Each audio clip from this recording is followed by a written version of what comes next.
পৃথিবীতে জিনদের আগে এমন এক জাতি ছিল যার গল্প শুনলে সবাই অবাক হয়ে যাবে।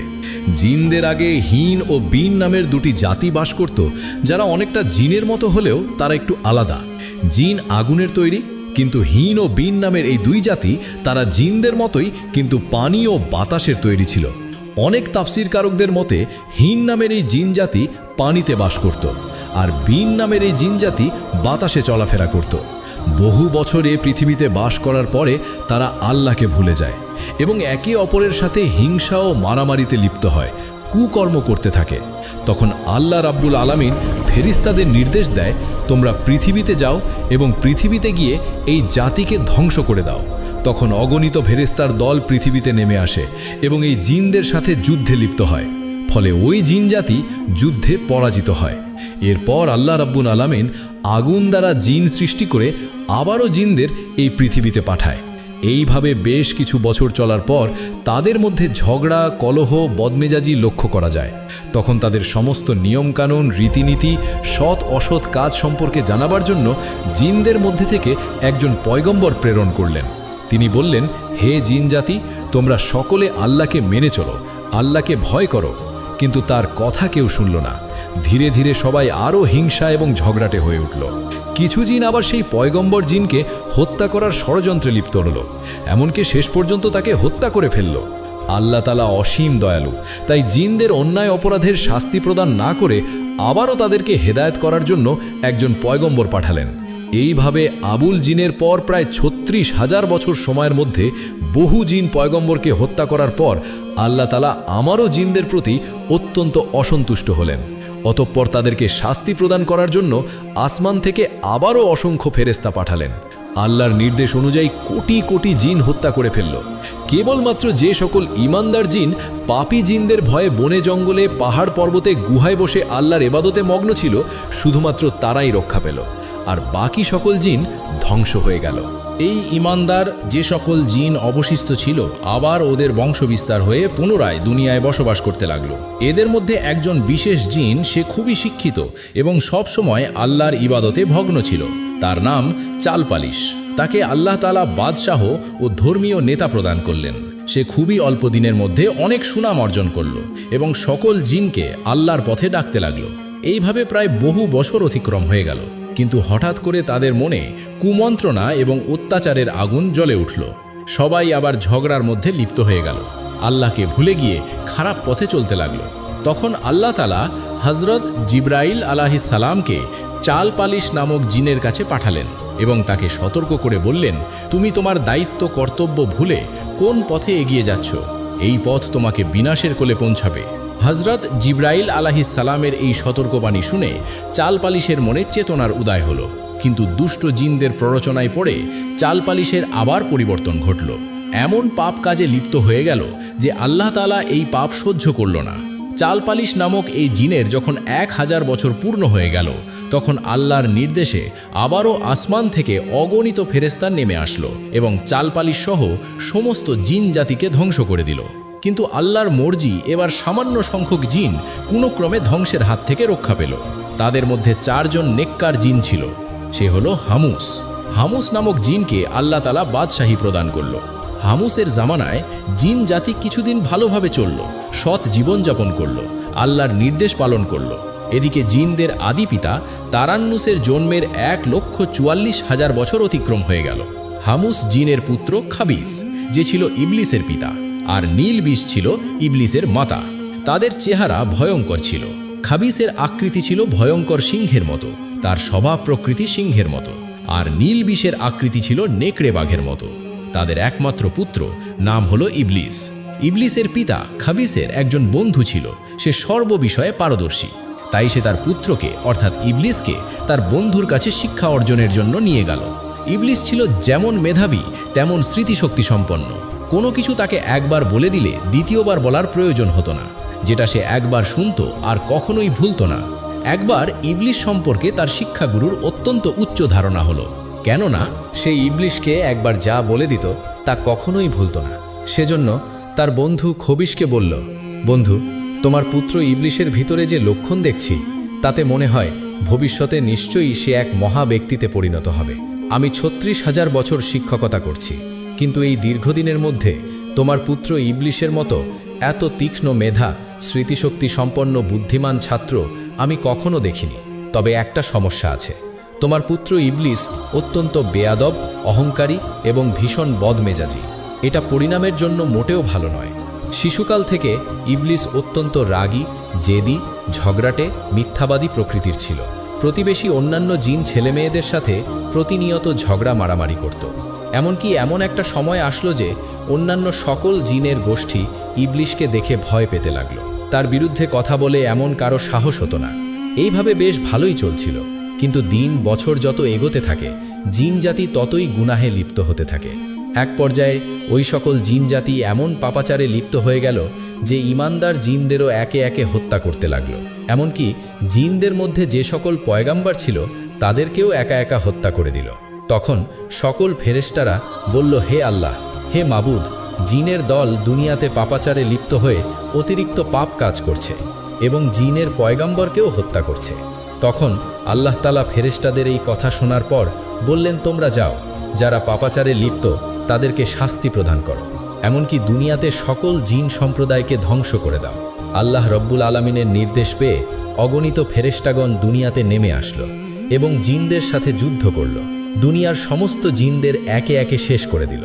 শেষ পর্যন্ত হাতে গোনা 2-4টি জিন কোনো ক্রমে পাহাড়ে পর্বতের গুহায় আত্মগোপন করেছিল, তারাই বেঁচে গিয়েছিল।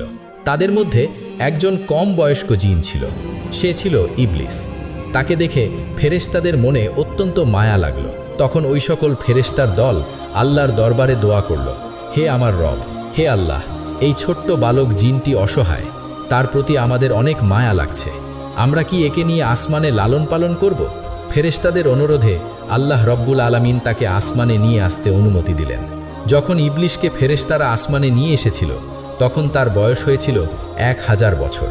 ইবলিশ ছিল তীক্ষ্ণ স্মৃতিশক্তি সম্পন্ন। সে একবার যা শুনত চিরদিনের জন্য তা মনে রাখত। এদিকে যে সকল জিন বেঁচে গিয়েছিল তাদের বংশবৃদ্ধি পেয়ে আবার জিনদের দ্বারা এই জগৎ পরিপূর্ণ হয়ে উঠল। এদিকে ফেরেশতারা ইবলিশকে প্রথম আসমানে নিয়ে আসলো। সেখানে এসে ফেরেশতারা আল্লাহর ইবাদত বান্দেগীর সমস্ত আদব নিয়ম কানুন শিখিয়ে দিলেন। ইবলিশ খুবই অল্প সময়ের মধ্যে এই শিক্ষা লাভ করল। এভাবে দীর্ঘ 1000 বছর প্রথম আসমানে আল্লাহর ইবাদত করল। ইবলিশের আল্লাহর প্রতি ইবাদতের একাগ্রতা ও নিষ্ঠা ও ভক্তি দেখে ফেরেশতারা অবাক হয়ে গেল।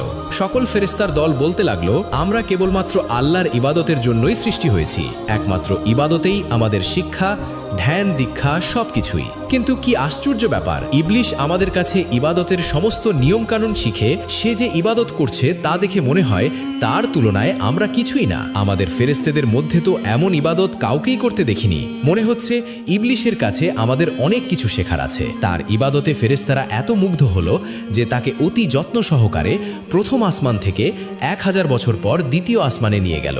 দ্বিতীয় আসমানে এসে তার চেয়েও বেশি পরিমাণে ইবাদতে মশগুল হলো। আসমানের ফেরেশতারা এটা দেখে চারিদিক থেকে ধন্য ধন্য করতে লাগলো। বহু ফেরেশতারা তার প্রশংসা করতে লাগলো এবং ইলিশের নাম রাখলো আবেদ। অতঃপর ইবলিশ 1000 বছর ইবাদত করার পর ফেরেশতারা দ্বিতীয় আসমানে থেকে তৃতীয় আসমানে নিয়ে গেল। সেখানে এসে আরও বেশি পরিমাণে পরম একাগ্রতা ও মনোযোগের সাথে আল্লাহর ইবাদতে মগ্ন হলো। এটা দেখে সেখানকার ফেরেশতারা তার ইবাদতে মুগ্ধ হয়ে ইবলিশের নাম রাখলো অলি। এভাবে প্রত্যেক আসমানে ইবলিশ 1000 বছর ইবাদত করল। সেখানে 1000 বছর ইবাদত করার পর অবশেষে সপ্তম আসমানে উপনীত হয়ে পরম সুখে শান্তিতে থাকতে লাগলো। ইবলিশ সর্ববিষয়ে অনেক জ্ঞান ও অভিজ্ঞতা অর্জন করল। তখন ফেরেশতারা আল্লাহর কাছে দোয়া করে বলল, হে আমার রব, হে আল্লাহ, তুমি তোমার প্রিয় ইবলিশকে যদি আরশে মুআল্লায় উঠিয়ে আনো তবে আমরা তার কাছ থেকে আরও অনেক শিক্ষা লাভ করতে পারবো, অনেক মূল্যবান উপদেশ শুনে অনেক কিছু শিখতে পারবো, কেননা সে আমাদের অপেক্ষা অনেক বেশি জ্ঞান অর্জন করেছে। মহান আল্লাহ তাআলা ফেরেশতাদের এই আবেদন মঞ্জুর করলেন এবং ইবলিশকে আরশে মুআল্লার কাছে নিয়ে আসলেন। সেখানে এসে ইবলিশ ইয়াকুত নির্মিত একটি সুউচ্চ মেম্বারে ইবাদতে মশগুল হলেন এবং ওয়াজ নসিহত করতে লাগলো। তখন এই সব দেখে ফেরেশতারা তাকে মালাইকা অর্থাৎ ফেরেশতাদের শিক্ষক হিসাবে মেনে নিল। এদিকে পৃথিবীতে যে সকল জিনের দল অবশিষ্ট ছিল তারা আবারও ভীষণ পাপাচারী হয়ে উঠল। তখন আল্লাহ রাব্বুল আলামিন ইবলিশকে বললেন, হে ইবলিশ, তোমার ইবাদত, বন্দেগী এবং আনুগত্য দেখে অত্যন্ত সন্তুষ্ট হয়েছি। এবার তুমি দুনিয়াতে গিয়ে তোমার স্বজাতীয় জিনদেরকে সৎপথ প্রদর্শন করো। আল্লাহ রাব্বুল আলামিনের এই নির্দেশ পেয়ে ইবলিশ বলল, হে মাবুদ, হে আল্লাহ, আপনার নির্দেশ আমি অবশ্যই পালন করব। কিন্তু আল্লাহ, আমাকে এমন একটি ক্ষমতা দিন, এমন শক্তি দান করুন, আমি যেন সারা দিন দুনিয়াতে জিনদেরকে শিক্ষা দান করার পর আবার যেন সন্ধ্যায় এখানে ফিরে আসতে পারি এবং আপনার ইবাদতে মশগুল থাকতে পারি। আল্লাহ রব্বুল আলামিন ইবলিশের এই আবেদন কবুল করলেন। অতপর ইবলিশ অত্যন্ত আনন্দচিত্তে দুনিয়াতে নেমে আসলো এবং জিনদেরকে বলতে লাগলো, হে জিনের দল, তোমরা কি ভুলে গেছো সেই আযাবের কথা? এখনও সময় আছে, আল্লাহর পথে ফিরে আসো। আল্লাহ ছাড়া কোনো উপাস্য নাই, পাপ কাজ ছেড়ে দিয়ে সৎ পথে ফিরে আসো। এইভাবে বহুদিন পর্যন্ত তাদের হেদায়াত করতে লাগলো। কিন্তু একাধারে বহুদিন পর্যন্ত সে আপ্রাণ চেষ্টা ও পরিশ্রম করা সত্ত্বেও সামান্য কিছু সংখ্যা জিন ছাড়া প্রায় সকলেই ইবলিশের বিরুদ্ধাচরণ করতে লাগলো এবং ভীষণ পাপাচারে লিপ্ত হয়ে গেল। তখন ইবলিশ আল্লাহর দরবারে দোয়া করলেন, হে মাবুদ, হে আল্লাহ, আপনি আমাকে এমন ক্ষমতা দিন যাতে এই অবাধ্য জিনদেরকে আমি সমূলে ধ্বংস করতে পারি। আল্লাহ রব্বুল আলামিন ইবলিশের এই দোয়া কবুল করলেন এবং জিনদেরকে ধ্বংস করার জন্য অগণিত ফেরেশতা দুনিয়ায় প্রেরণ করলেন। ফেরেশতাদের সাথে ইবলিশও ছিল। অতএব ফেরেশতা ও ইবলিশের আগমনের পর দুনিয়ার সমস্ত পাপাচারী জিন একে একে প্রাণ হারালো।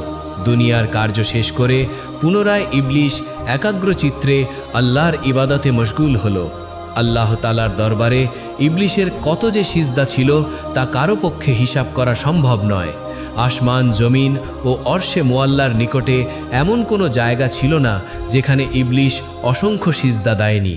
অতপর ইবলিশ আল্লাহ রব্বুল আলামিনের কাছে দোয়া করলেন, হে আমার রব, হে আল্লাহ, তোমার অসীম অনুগ্রহে আমি অতি সামান্য স্তর থেকে সসম্মানে অতি উচ্চ স্তরে পৌঁছেছি। এখন আমার মনের একান্ত বাসনা হলো, তোমার পবিত্র লাউহে মাহফুজ যদি একবার দেখাতে না লাগো, আমার জীবন ধন্য সার্থক হয়ে যেত। তুমি দয়া করে, মেহেরবানি করে, অনুগ্রহ করে আমার এই আকাঙ্ক্ষা পূর্ণ করো। পরম দয়ালু মহান আল্লাহ তাআলা ইবলিশের এই দোয়া কবুল করার পর মিকাইল ফেরেশতাকে বললেন, হে মিকাইল, ইবলিশকে নিয়ে লাউহে মাহফুজের নিকটে নিয়ে যাও। মিকাইল ফেরেশতা এই নির্দেশ পাওয়ার সাথে সাথে ইবলিশকে নিয়ে লাউহে মাহফুজের নিকটে নিয়ে গেল। ইবলিশ আল্লাহর অপূর্ব সৃষ্টি লাউহে মাহফুজের দিকে এক দৃষ্টিতে চেয়ে দোয়া পাঠ করতে লাগলো। হঠাৎ এক স্থানে তার চোখ পড়ল, আর সেখানে লেখা ছিল, আল্লাহর এক বান্দা 6 লক্ষ বছর পর্যন্ত আল্লাহর ইবাদত করবে, কিন্তু মহান আল্লাহর একটি আদেশ অমান্য করার কারণে সে জান্নাত থেকে বিতাড়িত হবে। আর ওই বান্দা আসমান ও জমিনে মালাউন বা অভিশপ্ত নামে পরিচিত হবে। এটা দেখার পর ইবলিশ আর থাকতে পারল না, কেঁদে ফেলল এবং সেজদায় লুটিয়ে পড়ল। তাফসীর কারকদের মতে ইবলিশ এই সেজদা 6000 বছর অতিবাহিত করেছিল। 6000 বছর পর ইবলিশ মাথা তুলে দেখতে পেল তার সেজদার জায়গায় লিখিত রয়েছে, লা নাআতুল্লাহি আলা ইবলিস, অর্থাৎ ইবলিসের উপর আল্লাহর অভিশাপ বর্ষিত হোক। এটা দেখে ইবলিশ আল্লাহর কাছে দোয়া করল, হে আমার রব, এই ইবলিস কে? আমাকে বলুন, আমি তাকে যথাযথ শিক্ষাদান করি। তার জবাবে মহান আল্লাহ তাআলা বললেন, অচিরেই তুমি তাকে দেখতে পাবে। এই কথা শুনে ইবলিশ সেখানে দাঁড়িয়ে 1000 বছর পর্যন্ত পাঠ করল, লা নাআতুল্লাহি আলা ইবলিস, অর্থাৎ ইবলিসের উপর আল্লাহর লানত বর্ষিত হোক। এখানে উল্লেখ করা প্রয়োজন, তখন ইবলিস এই নামে পরিচিত হয়নি। এরপর আল্লাহ রাব্বুল আলামিন ইবলিসকে বললেন, হে ইবলিস, বলতো, যে বান্দা আমার অশেষ অনুগ্রহ লাভ করার পরেও আমার হুকুম অমান্য করবে তার কেমন শাস্তি হওয়া উচিত? জবাবে ইবলিস বলল, হে আমার রব, মহান আল্লাহ রাব্বুল আলামিন, এমন অকৃতজ্ঞ ব্যক্তির কঠিন শাস্তি এবং অভিশাপ বর্ষিত হওয়া উচিত। তখন আল্লাহ রাব্বুল আলামিন বললেন, তোমার এই কথাটা এক টুকরো তক্তিতে লিখে তোমার কাছেই রেখে দাও, পরে তা কাজে আসতে পারে। অতঃপর এই ঘটনার বেশ কিছুদিন পর হঠাৎ একদিন ইবলিস মনে মনে ভাবতে লাগলো, এখন ফেরেশতাদের জগতে, জিনের জগতে এমন কোনো ফেরেশতা ও জিন নেই যে আমার চেয়ে বেশি শিক্ষা লাভ করেছে। এখন ফেরেশতাদের থেকে আমার প্রভাব অতুলনীয়। আমার প্রভাব প্রতিপত্তি ও ক্ষমতার সাথে মোকাবিলা করার মতো এখন আর কারও ক্ষমতা নেই। আমার মনে হয় মহান রাব্বুল আলামিন সৃষ্টি জগতের পরিচালনার দায়িত্ব একমাত্র আমাকেই দিতে পারে। এই ভেবে সে আনন্দে আত্মহারা হয়ে গেল। এই ঘটনার বেশ কিছুদিন পরই আল্লাহ তাআলার একদল ফেরেশতা লাউহে মাহফুজে একটি লেখা দেখতে পায়, যেখানে লেখা ছিল খুব শিগগিরই একজনের ওপর আল্লাহর লানত বর্ষিত হবে। এই লেখা দেখে সমস্ত ফেরেশতার দল ভয়ে থরথর করে কাঁপতে লাগলো। তারা বলতে লাগলো, না জানি কে ওই হতভালা যার ওপরে এই দুর্ভাগ্য নেমে আসবে। সকল ফেরেশতারা দুশ্চিন্তায় পেরেশানি হয়ে ভয়ে কাঁদতে কাঁদতে তাদের উস্তাদ ইবলিসের কাছে হাজির হলো। ইবলিস তাদেরকে দেখে বলল, কি ব্যাপার, তোমরা সবাই এমন করে কান্না করছো কেন? তোমাদের কি হয়েছে? তখন ফেরেশতারা বলল, উস্তাদ, লাউহে মাহফুজের ওখানে লেখা আছে একজনের ওপর আল্লাহর লানত বর্ষিত হবে। আমরা এই চিন্তায় এবং ভয়ে কান্না করছি। উস্তাদ, আপনি আমাদের জন্য দোয়া করুন যাতে আমরা আল্লাহর লানত থেকে রক্ষা পেতে পারি। ইবলিস ফেরেশতাদের এই সমস্ত কথা শোনার পর মুচকি হেসে আল্লাহ তাআলার দরবারে দোয়া করল, হে আমার রব, হে দয়াময় আল্লাহ তাআলা, তুমি এই ফেরেশতাদের কারোর উপর লানত দিও না। আল্লাহ রাব্বুল আলামিন সাথে সাথে ইবলিসের এই দোয়া কবুল করলেন। অতপর এর কিছুদিন পর একদিন ইবলিস আরশে মুআল্লার একখানা তক্তির ওপরে উজ্জ্বল নূরের হরফে একটি লেখা দেখতে পায়।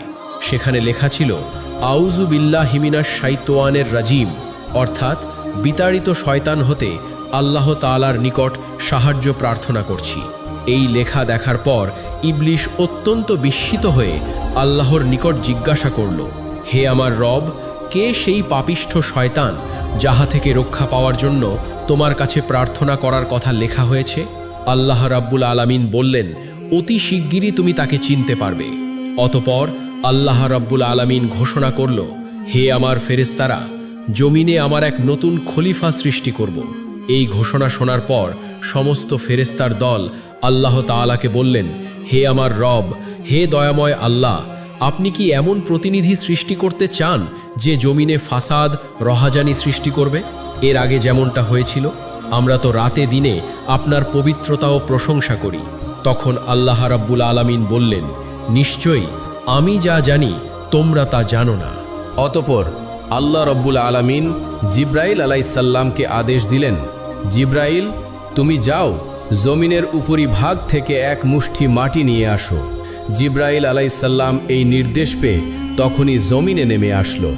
যেখানে বর্তমানে কাবা উপস্থিত, সেখানেই সর্বপ্রথম এক মুষ্টি মাটি নিতে চাইল, কিন্তু জমিন বলে উঠল, হে জিব্রাইল, আমার নিকট থেকে মাটি নিও না। এই মাটি থেকে আল্লাহ রাব্বুল আলামিন তার যে খলিফা বা প্রতিনিধি সৃষ্টি করবেন, তাদের সন্তান সন্ততি অত্যন্ত পাপী এবং শাস্তিযোগ্য হবে। আমি অসহায় মাটি, আল্লাহর শাস্তি ভোগ করার শক্তি আমার নেই। এই কথা শোনার পর হযরত জিবরিল আলাইসাল্লাম মাটি না নিয়ে ফিরে আসলেন। এরপর একে একে মিকাইল, ইসরাফিল সকল ফেরেশতাকে মাটি আনার জন্য সেখানে পাঠানো হলো, কিন্তু তারা সবাই এভাবে মাটি না নিয়ে ফিরে আসলো। অবশেষে আল্লাহ রাব্বুল আলামিন হযরত আজরাইল ফেরেশতাকে বলল, হে আজরাইল, তুমি জমিন থেকে এক মুষ্টি মাটি নিয়ে আসো। আল্লাহ রাব্বুল আলামিনের এই নির্দেশ পেয়ে আজরাইল ফেরেশতামা সাথে সাথে জমিনে নেমে আসলেন। অতপর জমিন আগের মতো আল্লাহর কসম করে মাটি নিতে নিষেধ করলেন। তখন আজরাইল ফেরেশতা বললেন, হে জমিন, তুমি যার কসম দিচ্ছ, আমি সেই মহান আল্লাহর নির্দেশে এখানে এসেছি। আমি সেই মহান আল্লাহ তাআলার আদেশ অমান্য করতে পারবো না। অতএব এক মুষ্টি মাটি নিয়েই যাব। এই কথা বলার পর আজরাইল ফেরেশতা এক মুষ্টি মাটি নিয়ে ঊর্ধ্ব জগতে চলে গেলেন। আল্লাহর দরবারে এসে বললেন, হে আল্লাহ, আপনি মহান জ্ঞানী, এই জগৎসমূহের প্রতিপালক, আপনার আদেশ আমি পালন করেছি। তখন আল্লাহ রাব্বুল আলামিন বললেন, হে আজরাইল, এই মাটি হতে জমিনে এক খলিফা সৃষ্টি করব এবং তার জান কবজ করার দায়িত্ব তোমাকেই দেব। তখন আজরাইল ফেরেশতা বললেন, হে আমার রব, হে মহান আল্লাহ তাআলা, আপনি যদি এই দায়িত্ব আমাকে দেন, তাহলে আপনার বান্দারা আমাকে দুশমন ভাববে। তখন আল্লাহ রাব্বুল আলামিন বললেন, হে আজরাইল, প্রত্যেক বান্দা তার মৃত্যুবরণ করার আগে একটি উছিলা তৈরি হবে। ফলে কেউ তোমাকে দুশমন ভাববে না। অতপর আল্লাহ রাব্বুল আলামিনের নির্দেশে ফেরেশতারা ওই এক মুষ্টি মাটিকে তায়েফ ও মক্কা শরীফের মাঝখানে রেখে দেন। তখন আল্লাহর রহমতের বৃষ্টি তার উপর বর্ষিত হয়। এভাবে 2 বছর সেই মাটি বৃষ্টিতে ভিজে কাদায় পরিণত হলো। 6ষ্ঠ বছরে শুকনো মাটিতে রূপান্তরিত হলো এবং 8ম বছরে হজরত আদম আলাইহিসসালামের আকৃতি সৃষ্টি হলো। অতঃপর একদিন ইবলিশ 70,000 ফেরেশতার সাথে নিয়ে হজরত আদম আলাইহিসসালামের নিকট এসে দেখে তার দেহ পিঞ্জর মাটিতে পড়ে রয়েছে। এ সময় ইবলিশ তার প্রতি অসম্মানের দৃষ্টিতে দেখে। তারপর অন্য একদিন ফেরেশতারা ইবলিশকে বললেন, আল্লাহ রব্বুল আলামিন এই মাটি হতে প্রতিনিধি সৃষ্টি করবে। তখন ইবলিশ বলল, এ কথা সত্য, তবে আল্লাহ তাআলা যদি এ আকৃতিকে আমার অধীন করে দেয় তাহলে আমি তাকে ধ্বংস করে ফেলব, আর আমাকে তার অধীনস্থ করে দিলে আমি তার অধীনতা স্বীকার করব না। এই ঘটনার 40 দিন পর হজরত আদম আলাইহিসসালামের রূহ সৃষ্টি করা হয়। অতঃপর আল্লাহ রব্বুল আলামিন সকল ফেরেশতাকে বলল, হে ফেরেশতারা, তোমরা সকলেই আদমকে সেজদা করো। সকল ফেরেশতারা হজরত আদম আলাইহিসসালামকে সেজদা করল, কিন্তু ইবলিশ সেজদা করল না। তখন আল্লাহ রব্বুল আলামিন বললেন, হে ইবলিশ, যাকে আপন হাতে সৃষ্টি করা হয়েছে তাকে সেজদা করতে কিসে তোমাকে বাধা দিয়েছে? এটা তো তুমি অহংকার করলে। তখন ইবলিশ বলল, আমি তার চেয়ে শ্রেষ্ঠ। হে আল্লাহ, আপনি আমাকে আগুন দিয়ে সৃষ্টি করেছেন আর তাকে মাটি দিয়ে সৃষ্টি করেছেন। তখন আল্লাহ রব্বুল আলামিন বললেন, হে ইবলিশ, এখান থেকে বেরিয়ে যাও, কারণ এখন তুই অভিশপ্ত হয়েছিস, তোর উপর কেয়ামত পর্যন্ত লানত থাকলো। তখন ইবলিশ শয়তান বলল, হে আল্লাহ, এই আদমের জন্যই আমি আপনার দরবার থেকে বিতাড়িত অভিশপ্ত হয়েছি, এটা আমার দুর্ভাগ্য। তখন আল্লাহ রব্বুল আলামিন বললেন, হে ইবলিশ, সেই লিখাতক্তির দিকে চেয়ে দেখো কি লেখা আছে। ইবলিশ সেদিকে দৃষ্টি দিতেই দেখল সেখানে লেখা আছে, আল্লাহর এক বান্দা আল্লাহর নির্দেশ অমান্য করবে আর তার শাস্তি হচ্ছে আল্লাহর লানত, অর্থাৎ আল্লাহর রহমত থেকে বঞ্চিত হয়ে যাবে।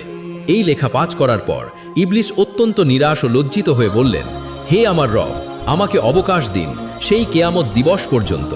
আমার দ্বিতীয় আবেদন হলো, আমাকে আদম সন্তানের মস্তিষ্কের ভেতরে প্রবেশের সুযোগ দিন আর আমাকে তাদের দৃষ্টির অন্তরালে রাখুন, যেন আমি তাদেরকে সব সময় ধোঁকা দিতে পারি। আপনার ইজ্জতের কসম, আমি তাদের সবাইকে পথভ্রষ্ট করব, তবে তাদেরকে নয় যারা ঈমানদার আল্লাহওয়ালা, যারা আল্লাহর পথে থাকবে। তখন আল্লাহ রাব্বুল আলামিন বললেন, তোকে এবং তোর অনুসারীদের দিয়ে জাহান্নাম ভর্তি করব। প্রিয় দর্শক, আপনারা যদি এর পরের পার্ট দেখতে চান তাহলে অবশ্যই জানাতে ভুলবেন না। আর আমরা সকলেই যেন শয়তানের ধোঁকা থেকে বেঁচে থাকি, অর্থাৎ আমরা সকলেই যেন অসৎ এবং খারাপ পথ বর্জন করে আল্লাহর দেখানো পথেই চলতে পারি। আল্লাহ রাব্বুল আলামিন আমাদের সকলকে এই তৌফিক দান করুক। আমিন।